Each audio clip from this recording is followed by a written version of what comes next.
Yang pertama, Pak Tong sendiri seorang yang selain memberikan pelajaran juga menjadi contoh dalam hal self-study. Jadi selama mengajar, Pak Tong sering cerita bahwa dia sendiri banyak membaca buku. Di rumah Pak Tong ada lebih dari 10.000 buku yang beliau pelajari dengan sangat serius dan dengan teratur.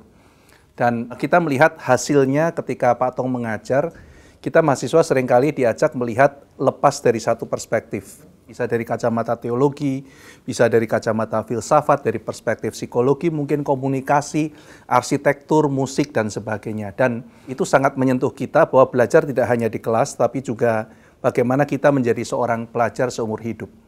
Selain self-study, Pak Tong juga sangat menekankan di dalam kelas itu adalah mengenai interpersonal relationship, bahwa mengajar bukan hanya memberikan materi saja, tapi relasi antara guru dengan seorang murid. Karena belajar itu adalah mengenai relasi.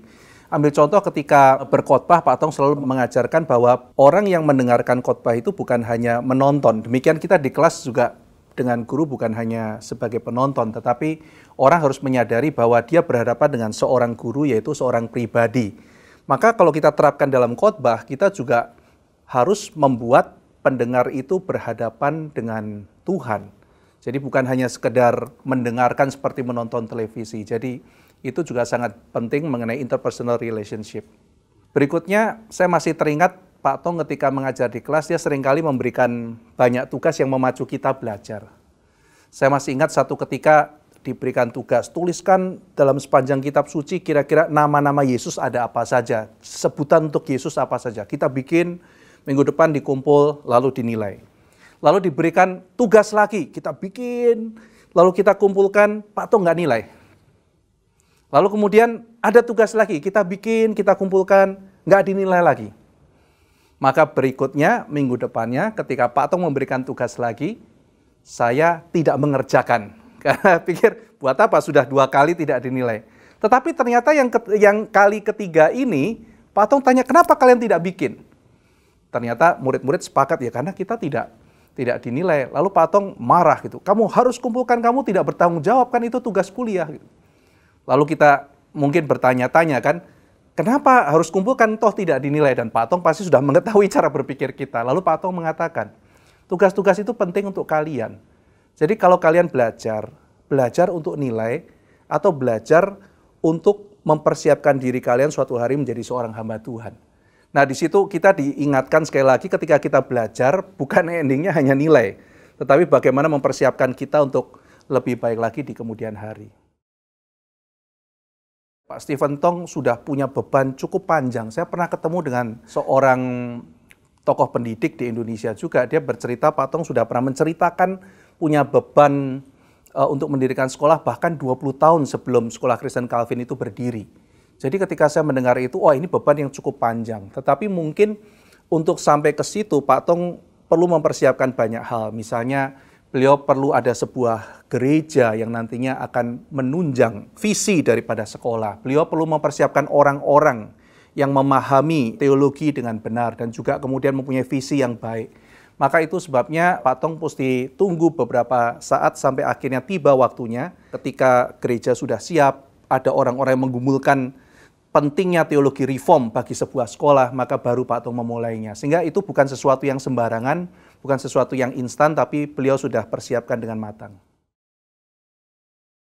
Misalnya Pak Tong mengajarkan ada 4 pilar dalam pendidikan dan urutan yang penting. Nomor 1 adalah guru, yang nomor kedua adalah kurikulum atau materi ajar, yang ketiga murid, dan yang keempat baru fasilitas. Sehingga di sekolah Calvin kita juga tidak mulai dari nomor 4. Tapi yang nomor 1 yang paling kita utamakan adalah guru, karena guru adalah pilar pertama. Pak Stephen Tong selalu mengajarkan kalau tidak ada guru yang baik, kalau tidak ada guru yang memahami visi, mending tidak usah buka sekolah. Nah ini yang kita sangat terapkan dan ketika kita sudah buka sekolah pun sudah sampai tahap keempat fasilitas. Kebijakan yayasan, kemana kita pentingkan, investasikan, nomor 1 adalah untuk peningkatan kualitas guru. Nah ini sebagai salah satu prinsip dari Pak Tong yang kita terapkan dalam pendidikan. Yang paling kita harus belajar adalah Pak Tong meskipun di dalam usia yang sudah 83 tahun tetapi tetap memikirkan KKR anak. Jadi kalau kita bisa melihat dari cara Pak Tong melihat anak-anak, cara Pak Tong berinteraksi dengan anak, kita melihat sesuatu yang sangat alamiah dan tidak dibuat-buat. Memang beliau sangat mengasihi anak-anak dan beliau selalu mengajarkan pada kita kalau pelayanan salah satu yang paling sulit itu adalah bagaimana kita memenangkan hati anak-anak, bagaimana kita harus berkhotbah bagi anak-anak. Maka di tempat dimanapun Pak Tong melayani, beliau selalu tidak pernah lupa dan sangat mementingkan pelayanan anak. Nah, lalu kemudian kalau kita lihat bagaimana selain Pak Tong berkhotbah kepada anak-anak, bahkan menyapa anak-anak sekolah minggu dalam Bible Camp tiap tahun. Jadi setiap setahun sekali Pak Tong berbicara langsung kepada anak-anak sekolah minggu. Ini sesuatu yang saya jarang lihat kepada banyak hamba Tuhan yang menyempatkan waktunya untuk berbicara kepada anak-anak sekolah minggunya secara khusus. Bayangkan ada beberapa hari dikhususkan untuk memimpin sesi demi sesi berkhotbah, mengajar menggambar, mengajar anak menyanyi, dan memperlengkapi anak-anak sekolah minggu untuk mengerti firman Tuhan dengan baik.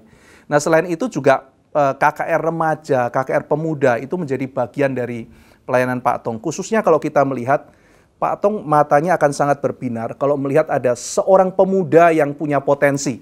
Beliau pasti akan upayakan berbagai macam hal supaya pemuda itu bisa melayani Tuhan dengan baik.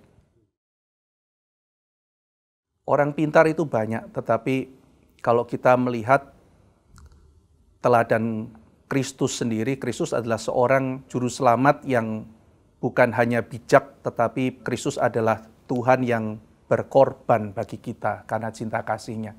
Dan saya percaya banyak orang menghormati Pak Stephen Tong bukan sekedar karena beliau itu berhikmat atau cerdas, tetapi karena beliau itu adalah seorang yang meneladani Kristus, memberikan dirinya untuk berani berkorban demi boleh membawa banyak orang datang kepada Tuhan. Maka saya percaya guru-guru Kristen dan juga kita semuanya, kita perlu belajar meneladani Kristus dan juga meneladani Pak Tong dalam hal ini, yaitu berani berkorban, melayani Tuhan, tidak mementingkan diri sendiri, tetapi mementingkan Tuhan. Kita pernah suatu ketika mahasiswa tanya, Pak Tong, apa rahasia Pak Tong selama puluhan tahun boleh melayani Tuhan dengan setia, menjaga kekudusan, lalu kemudian juga terus memelihara hati. Lalu Pak Tong mengatakan, saya kalau jawab klise buat kalian. Kita mengatakan nggak apa-apa Pak Tong, kita mau belajar meskipun itu kelihatan klise.